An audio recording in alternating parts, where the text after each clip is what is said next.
আজকে আমি হুড়া হাসপাতাল গেছিলি।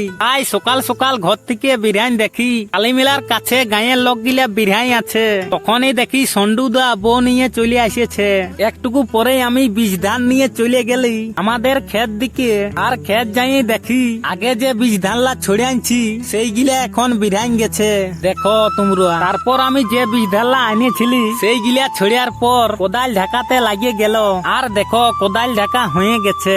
তারপর সুমন্ত সঙ্গে বাইকে করে যেতে থাকি, কেন কি আমাকে হুড়া হাসপাতাল যেতে হবে। শরীরটা আমার একটুকুও ভালো নাই। তাই রাস্তার ভিউ দেখতে দেখতে একটা দোকানের কাছে চলে আলি। আর এইখানে খাইয়ে লিলি ছোলা বটরা। ছোলা বটরা খাওয়ার পর আরো রাস্তার ভিউ দেখতে দেখতে পৌঁছে গেলি হুড়া গ্রামীণ হাসপাতালের কাছে। তারপর আমি টিকিট কাউন্টারে টিকিট কাটে লিলি আর ডাক্তার দেখাবার জন্য লাইনে দাঁড়াইছিলি। ডাক্তার দেখার পর ওষুধ নিতে চলে গেলি। এইখানেও লাইন দিয়ে দাঁড়াতে হইলো।